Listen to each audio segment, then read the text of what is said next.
Добрый день, поважаныя гледачы. Это рух «Вольная Беларусь». Я Зянон Пазняк. Побач мой коллега Павел Усов.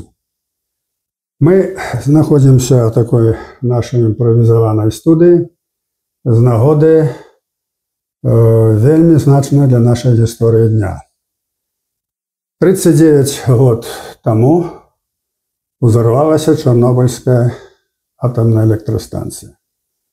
Это наивеликшая катастрофа, якая была на Земле у сувязі з атомной энергетикой, калі не казаць про выпрабаванне атомной зброі.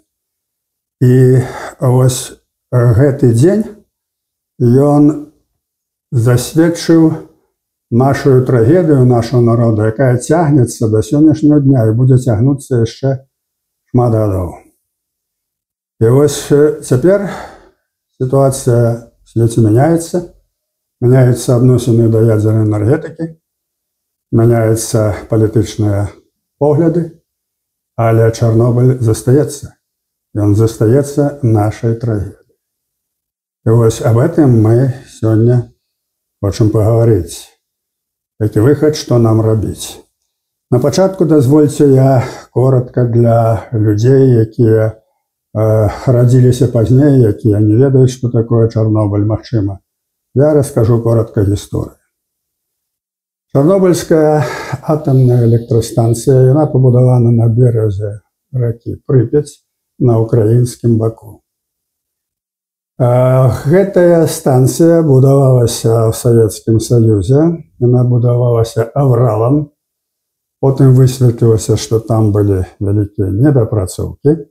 Але самое галоўнае, што яна ўзарвалася ў выніку памылак людзей, якія абслугоўвалі гэтую станцыю. Калі адбыўся гэты выбух, взорваўся 4-й рэактар, то ў паветра было выкінута столькі радыеактыўнага рэчыва, як бы гэта ўзарвалася 100 бомбаў Хіросімы.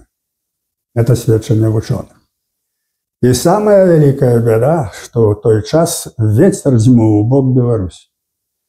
И радиоактивное рэчыва найбольш пошло на Беларусь. Конкретно, так само высветлено, 70% радиоактивного рэчыва асело на Беларуси и пошло нават далёка аж до Скандинавии. И вось, калі гэта адбылося, ніякой информации не было ни в Беларуси, ни по Советскому Союзу. А информация повинна была быть, потому что на початку, когда отбылся гэты выбух, у паветра у основном выбухнули радионуклиды йода-137. Гэта изотоп жыве 8 дзён, першы яго паўраспад – это 8 дзён. И у гэты час вельмі важно было папярэдзіць людей и дать им адпаведныя лекі. Это йодисты калий, это протектор, як не пускаў бы гэтыя радионуклиды в организм. Нічога не было зроблена. И люди это не ведали. У гэты час советские улады камуністычныя ў Беларусі запланавалі у Гомелі, это вельмі близко от Чернобыля, у сувязі з 1 маем парад. И туды сагналі шмат дзяцей. И вось дзеці гэтыя, яны все оказались хворымі. Потому что была вельмі великая радиация, и некоторые померли, а некоторые застались хворыми на все жыццё. Вось у якім стане апынуўся наш народ. Мало того, ветер дуў постоянно на поўнач, ён мог перемяніцца, и тому было прынята рашэнне ў России, каб воблакі радыеактыўныя, якія над Беларусью, опусціць на Магілёўскую вобласць. Потому что они думали, что они могут пойти на Москву.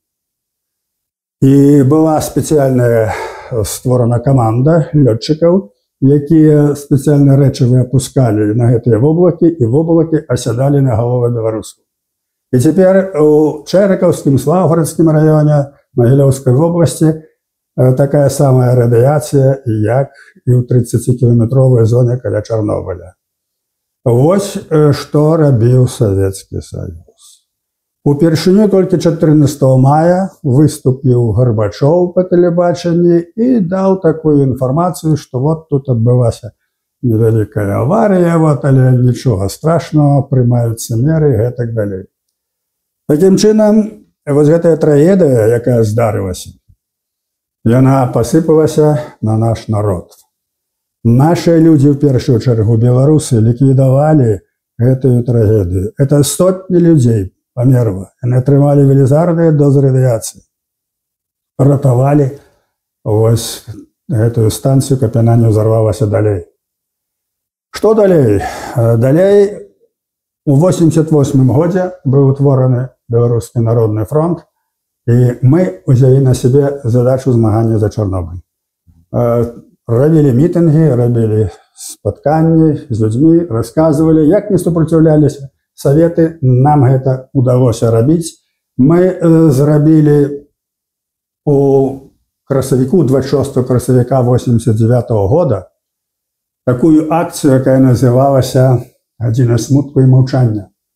У цэнтры Менска сабраліся 1000 людзей, запалілі свечкі, біў чарнобыльскі звон і моўчкі стаялі цэлую гадзіну. Это было надзвычайнае ўражанне на ўсіх, тому што людзі адчулі трагедыю, якая апусцілася на нашу нацыю. Потым 30 верасня, ужо ў восені гэтага года, была створана такая акцыя «Чарнобыльскі шлях». З усей Беларусі, асабліва з тых зон, з Брагіна, з Хойнікаў, з Гомеля, з'язджаліся людзі. Камуністы паставілі заслоны, паднялі войска, паднялі міліцыю і стараліся не пусціць людзей у Менск. З Гомеля выходзіла калона 1000 асоб, хацелі ісці пешшу ў Менск. Усюды гэтыя былі заслоны, это войска, міліцыя, людзей не пускала, тым не менш людзі прыйшлі, хто прорваўся. І 30 тысяч прайшло ад гадзінніковага завода аж да тагачаснай плошчы Леніна, цяпер незалежнасці. Быў праліўны дождж. Пад праліўным дажджом людзі выступалі. Прыехаў Адамовіч Алесь з Москвы, прывёз там яшчэ акадэміка аднаго дадому. Потым была прэсавая канферэнцыя, цвет нашай навукі быў на гэтай канферэнцыі. Цвет навукі, акадэмія навук падтрымлівала народны фронт. Нягледзячы на то, што быў камунізм, і камуністы стараліся любымі спосабамі не дапусціць, каб праўда даходзіла да людзей. Тым не менш, фактычна тады падтрымліваў увесь народ, бо для ўсяго народа гэта мела значэнне. Пасля чарнобыльскага шляху 25 лістапада 89 года адбылася міжнародная асамблея «Чарнобыльскі шлях», народны фронт склікаў яе. Былі прадстаўнікі з Молдовы, з Украіны, з краінаў Прыбалтыкі, з Польшчы. Быў створаны народны трыбунал. Это ўсё насуперак камуністаў. Змагаўся фактычна адзін фронт. І потым, калі мы ўвайшлі ў Вярхоўны Савет, это ў 90-м годзе адбыліся выбары, мы падрыхтавалі чарнобыльскае заканадаўства. Яно было прынята, і людзі атрымалі абарону. Тыя, якія пацярпелі, якія здаровыя. Акрамя таго, мы стварылі такую арганізацыю, якая называлася «Дзеці Чарнобыля». 1000 дзяцей з гэтых зонаў, з Магілёўскай вобласці, з Берасцейскай, былі вывезеныя за мяжу Украіны, ў Італію, у Ірландыю, Канаду. І яны жылі у чыстай абстаноўцы, ім давалі лекі і папраўлялі сваё здароўе. Хачу яшчэ раз паўтарыць, займалася толькі грамадства. Камуністы, улады гэтым не займаліся. Займаўся народны фронт і сам народ. І вось цяпер вы ведаеце, што адбылося. Тыя землі, якія нельга было апрацоўваць, Лукашенко загадаў апрацоўваць. Усякія льготы для людзей, якія пацярпелі ад Чарнобыля, знішчаны, всякая дапамога знішчана. Прадукты, якія там вытвараюцца, ідуць на наш унутраны рынок. Афіцыйныя дадзеныя, наша моладзь, якую бяруць у войска, на 70% яны хворыя. Это ўсё вынік Чарнобыля. Так вот, праблема, вялікая праблема здароўя нашай нацыі, яно засталося. Ліквідаваны інстытут радыялогіі Лукашенко, ліквідаваны ўсякія даследаванні. І гэта ўсё ўплывае на тое, каб нацыя вымірала. І раней грамадства ў свеце разумела гэта, стараліся неяк дапамагчы беларусам, асабліва як потым выбухнула ў Японіі Фукусіма, прабачце. А цяпер сітуацыя перамянілася ў сувязі з энергетычным крызісам. І цяпер вы бачыце, што і ў Еўропе, і ва ўсім свеце пайшоў зрух да ядзернай энергетыкі. Ужо ніхто не гаворыць пра Чарнобыль, ніхто не гаворыць пра Фукусіму. Хаця это вялікая небяспека. І фактычна мы, беларусы, засталіся адзін на адзін са сваёй трагедыяй і са сваім антыбеларускім рэжымам. І вось тое, што я расказаў, зараз узнікае пытанне, што нам рабіць. Як у гэтай сітуацыі ратаваць народ? Ці можам мы ўплываць на міжнародную палітыку? Ці ёсць у нас міжнародная дапамога на сённяшні дзень? Які выхад з гэтай сітуацыі? Бо народ у нас адзін. І пра яго здароўе, яго будучыню трэба думаць і трэба змагацца. Як вы лічыце, Павел, гэта абстаноўка, якая ўтварылася, што можна тут сказаць? Гэта грунтоўнае асноўнае пытанне, якое належыць нам у будучым вырашаць, але я хацеў бы на пачатку звярнуць увагу на некалькі такіх вельмі важных момантаў, якія звязаныя менавіта з памяццю пра Чарнобыль, бо Лукашенка не толькі ліквідаваў ільготы, не толькі пачаў палітыку загаспадаравання гэтых рэгіёнаў. За увесь гэты перыяд, што ён знаходзіцца пры ўладзе, ён змагаўся з памяццю пра Чарнобыль. Фактычна, калі мы паглядзім на нашае грамадства, мала хто зараз можа памятаць пра тыя падзеі, якія асабліва маладыя. Па сутнасці, мы назіраем мэтанакіраванае сціранне памяці пра трагедыю ў Чарнобылі, як камуністы сціралі памяць пра рэпрэсіі, пра курапаты, пра Катынь, пра Гулаг. Нарадзілася цэлае пакаленне людзей, якія не памяталі злачынствы сталінскага рэжыму і камунізму. Тое ж самае робіць Лукашенка і, дарэчы, робіць расійская прапаганда. Паглядзіце, нічога пра Чарнобыль, асабліва расейцы, нічога не ўзгадваюць. І Лукашенка рабіў гэта па двух прычынах. Асноўная прычына гэта, канешне, тое, што Чарнобыль стаўся, як і курапаты, сімвалам антыкамунізму, гэтай мабілізацыі антыкамуністычнай, антытаталітарнай.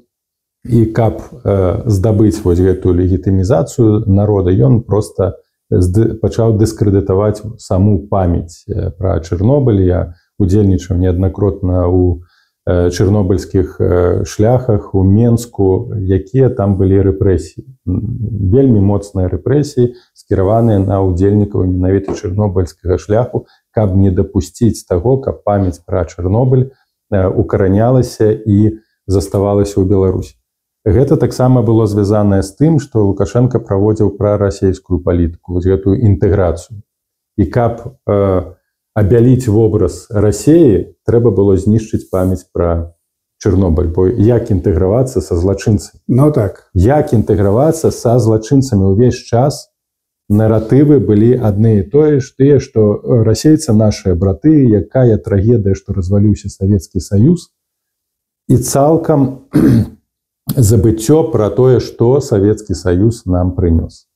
Пабудавалі фабрыкі, пабудавалі заводы, як расквітнела Беларусь за часоў камуністаў, а тое, што беларусаў забівалі, і потым яшчэ пры дапамозе гэтай палітыкі замоўчвання, калі мэтанакіравана людзі нічога не ведалі, пра што вы узгадалі, ішлі на парады, ішлі на гэтыя святы, і якая небяспека нясе з сабой радыяцыя, ніхто не ведаў. Нічога ніхто не ведаў, і гэта злачынства. І Лукашенка зрабіў усё, каб у свядомасці людзей, беларусаў і па сённяшні дзень Расія была добрай, добрыя расейцы, без Расіі мы нікуды, Мы павінны быць з кім мы павінны быць злачынцамі, якія зараз забіваюць украінцаў, якія забівалі праз гэты Чэрнобыль, праз катастрофу і украінцаў і беларусаў.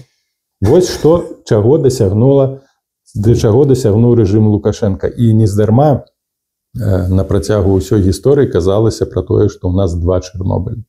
Чэрнобыль 86-го і Чэрнобыль, які распачаўся 94-м. Палітычны Чэрнобыль, які да сённяшняга дня нішчыць нашу нацыю, які выкарыстоўваюць расейцы. І чаго мы дасягнулі? Вось прайшло амаль 40 год. Мы маем ядерную зброю расейскую на тэрыторыі Беларусі. Гэта пакуль што тактычная ядерная зброя. І яна, вось, як кажуць, знаходзіцца зараз, можа знаходзіцца ў Асіповічах. І потым, верагодна, хутчэй за ўсё, мы будзем мець стратэгічную ядерную зброю. Усе шахты засталіся, Лукашенко спецыяльна іх пакінуў. Гэта першы такі небяспечны момант. У выпадку нейкай правакацыі на мяжы, у выпадку пашырэння канфлікту, Беларусь будзе знішчана ударамі ракетнымі, ну, скажем, з альянтаў НАТО, калі канфлікт выйдзе па-за межы Украіны. Дарэчы, у 18 годзе, калі яшчэ была адміністрацыя Абамы у ЗША, яны праводзілі навучэнні штабныя ў НАТО. І першы удар ядзерны яны скіроўвалі на Беларусь. Дарэчы, цікавы яшчэ момант трэба адзначыць. Атамную электрастанцыю пабудавалі. Грамадскасць была супраць гэтае будаваць. Тым больш, это з 6 варыянтаў выбралі самы горшы на геалагічным разломе. Кожныя 100-150 гадоў там землятрус до 7 балаў. Вот. І гэты землятрус, ад яго мы не ведаем, калі ён будзе, ад яго не дзенешся нікуды. Пабудавалі менавіта на гэтым месцы.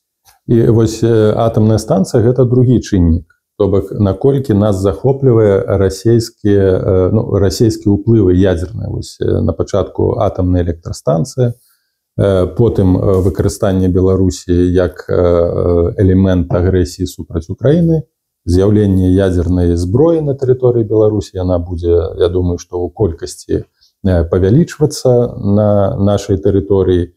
Мы становімся аб'ектам для нанясення удараў прэвентыўных, калі спатрэбіцца з боку краінаў НАТО. І вось, вяртаючыся да атамнай электрастанцыі, яна пабудавана рускім. Расейцы далі на гэта крэдыт каля 10 мільярдаў даляраў, якія мы павінны выплаціць Беларусь да 35-го году. Фактычна, ядзернае паліва – гэта расійскае ядзернае паліва. Пытанне ядзерных адходаў пакуль што не вырашана, і хутчэй за ўсё яно застанецца, магчыма, ў Беларусі.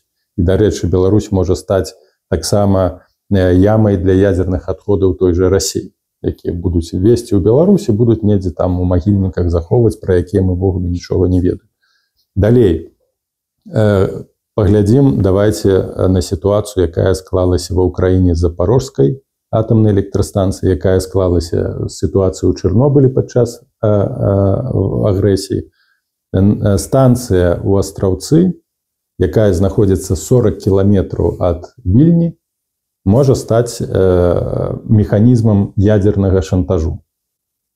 Асабліва зараз. І яны так і рабілі. І як гэта зроблена з Запорожскай атамнай электрастанцыі ва ўкраіне, так могуць зрабіць і з атамнай электрастанцыі ў Беларусі, зрабіць з гэтага брудную бомбу.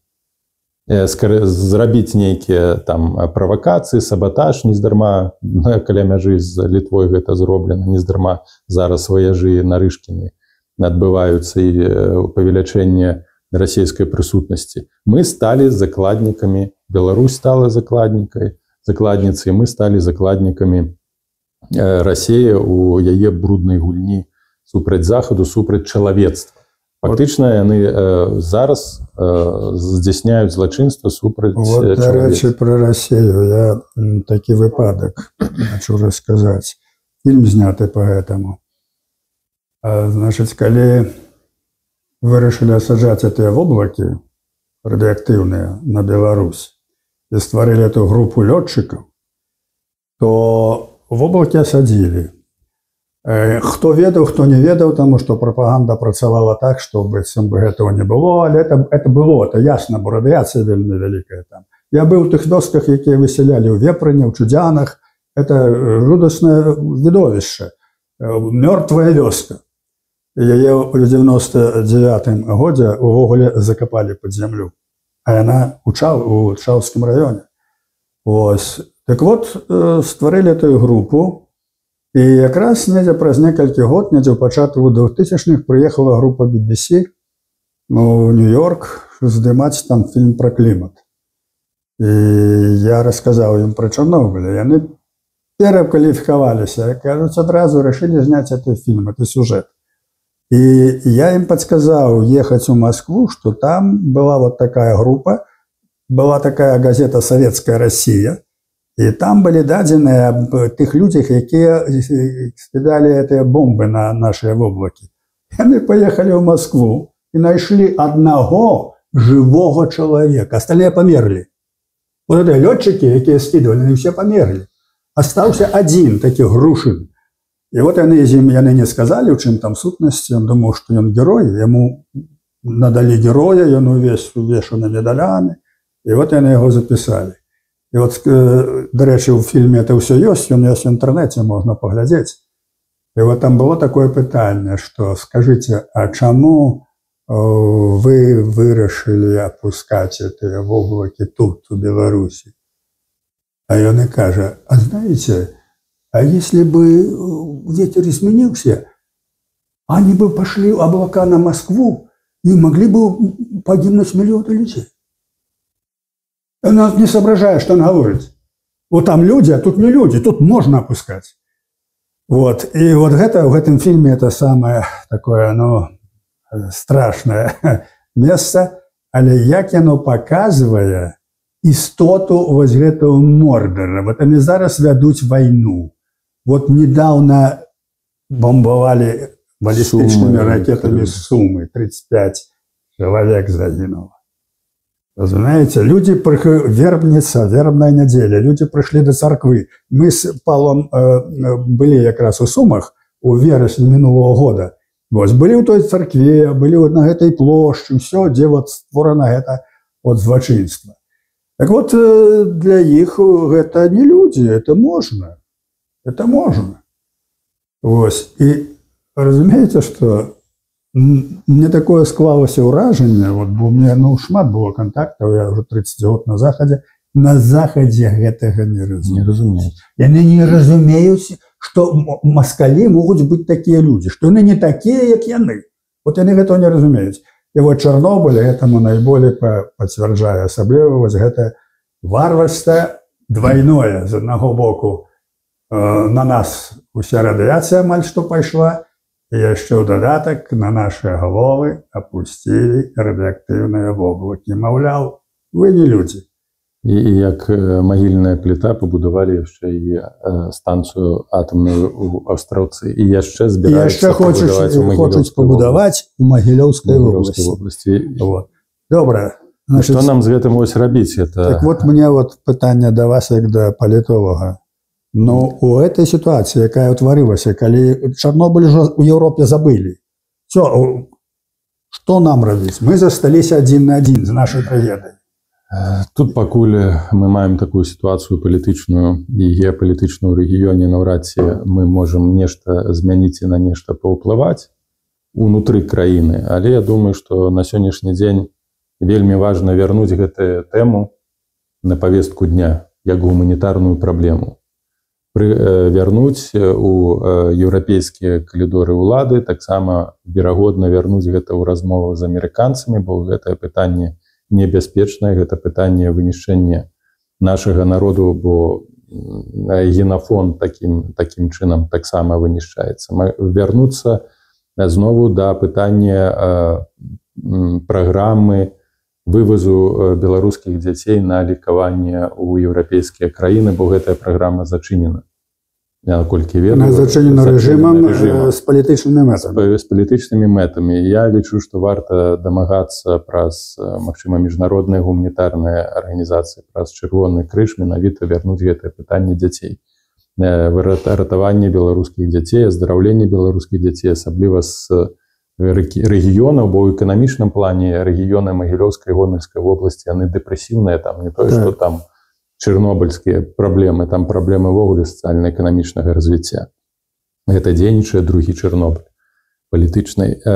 Наступны момант. Я лічу, што варта наўпрост зараз у палітычным кантэксце задэклараваць пытанне выплат і адшкадаванняў і кампенсацый, якія павінна нам будзе выплаціць Расія. Бо Лукашенко гэтае пытанне зняў у 90-е гады. Словом, яно павінна быць пастаўлена. Яно павінна быць пастаўлена, яно павінна быць вернутае з вялікімі адсоткамі ад дачынення да таго, што, па сутнасці, Лукашенко гэта ўсё на гэтае зачыніў вочы, і потым расейцы казыряюць пра тое, што мы тут датавалі Беларусь, далі ім там 100 мільярдаў і гэтак далей. Гэтае пытанне палітычнае, оно павінна быць вернутае, оно павінна быць уключана ў палітычны маніфест, у палітычную праграму будучай Беларусі. Наступны момант. Трэба будзе нешта вырашаць з атамнай электрастанцыі. У гэтым кантэксце, лічу, па-першае, неабходна яе будзе нацыяналізаваць. Ніякіх выплат па крэдытах мы расейцам, калі яны паставяць гэтае пытанне. Канешне, тут ўсё толькі ў тым кантэксце, калі нешта памяняецца там у Расіі, у Беларусі. Ніякіх выплат, нішто мы не павінны выплачваць расейцам за пабудаванне гэтую станцыю, бо гэта быў палітычнае пытанне, гэта быў элемент акупацыі Беларусі. Яны выкарысталі атамную электрастанцыю як дадатковы элемент узалежнення Беларусі. І я лічу, пры удзеле міжнародных структур правесці сур'ёзны усебаковы маніторынг бяспекі гэтай станцыі, калі будзе выданы вердыкт, што станцыя ў выкарыстанні бяспечная, я лічу, што можна стварыць супольную нейкую фірму дзяржаўную па выкарыстанні гэтай станцыі разам з літоўцамі, бо я ведаю, што шмат прэтэнзій, шмат вельмі крытыкі з боку Літвы ў гэтым дачыненні. Я разумею іх заклапочанасць, гэта пытанне бяспекі, але я лічу, што мы у кантэксце сумеснага выкарыстоўвання маглі б стварыць нават кансорцыум 3 краін: Польшчы, Беларусі і Літвы, каб карыстацца гэтай атамнай электрастанцыяй, каб забяспечыць інтарэсы 3 краін. Гэта магло б стаць такім элементам кансалідацыі і ўзаемнай інтэграцыі. І думаю, што на гэта пагадзілася таксама і літоўскі бок. Вось што можна было б вырашыць пры ўмове, калі мы дасягнем перамен Беларусі. Я трошки тут яшчэ дадам. Тады ў 90-х годах, калі мы рыхтавалі это чарнобыльскае заканадаўства, мы падлічылі, Расія павінна была б за Чарнобыль кампенсаваць Беларусі на той час 300 мільярдаў даляраў. Я зараз глядзеў энцыклапедыі, там штосьці напісалі зараз 285, што як бы знішч. Зараз гэта па сённяшніх коштах, гэта каля 600 мільярдаў. Это да, это зусім. Але на той час падлікі былі дакладныя, бо тады увесь Верховны Савет быў зацікаўлены в гэтым, тым ліку і тыя ж самыя ўжо камуністы, якія былі не камуністы. Ось, і заканадаўства было, я лічу, добрае зроблена, яно ўсё зараз знішчана Лукашэнкам. І вось тое, што вы гаварылі, Павел, я лічу, это хорошыя думкі і наконт нацыяналізацыі станцыі, наконт стварэння адпаведных камісій, кампенсацыі, і вяртання памяці і дзяцей. Але вот што цяпер рабіць? Бо у нас пануе зараз вот 2 Чарнобылі. Это палітычны Чарнобыль, ну і Чарнобыль радыяцыйны. Но пакуль ёсць палітычны Чарнобыль, пакуль яго не прыняць, мы з радыяцыйным Чарнобылем не ўправімся. На мой погляд, гэтае пытанне, вот што вы казалі, у прынцыпе, іх трэба ўжо ставіць цяпер, ставіць на будучыню, каб гэтае пакаленне, якое расце зараз, каб яно ведала, што мы павінны рабіць, бо это наша нацыянальная праблема. І з другого боку, я думаю, што нам трэба не забываць гэта, даваць інфармацыю постоянно, просто регулярно і постоянно, бо я гляджу, що зараз це питання, так як з питанням ГУЛАГа, питанням сталінських репресій, воно не пішло на низ, тому що ну, зараз ми маємо війну, ми маємо того Мордора, який знищає Україну. Ось. Але гэтае питання нікуди не ділися. Тому я думаю, що треба, ми стараємося допомагати Україні, нашому там полку, ось всім людям, і гэтае питання так само треба підіймати. Магчыма, ось гэтыя зараз перамовы, якія вядзе Америка з Росією, з Україною, магчыма, дойдзе до мирного пагаднення. Я кажу толькі магчыма, бо праблем шмат. Так от, калі гэта дойдзе до мирного пагаднення, то гэтае пытанне аб кампенсацыі, аб Чарнобылі, аб демілітарызаванай зоне, аб Беларусі, яно павінна там стаяць. Бо мира не будзе, калі не будзе вырашана пытанне з Беларусі. Калі тут будзе стаяць Путін со сваімі войскамі навісаць над Украінай, миру і над Польшай, і над Прыбалтыкай, ніякого мира не будзе. Ну, галоўнае пытанне нават у тым, каб ён вывеў ядзерную зброю, так. Чаго ён не зробіць, безумоўна. Або вот я думаю, што тыя пытанні, якія вы сказалі, якія мы абмеркавалі, іх трэба ставіць сёння, гэта нашы інтарэсы нацыянальнага выжывання. І не толькі нашыя беларускія, а ўсяго рэгіёна, тым ліку датычыць і Украіны, і Літвы, і Польшчы, і ўсёй усходняй Еўропы. І Бог нам у дапамогу.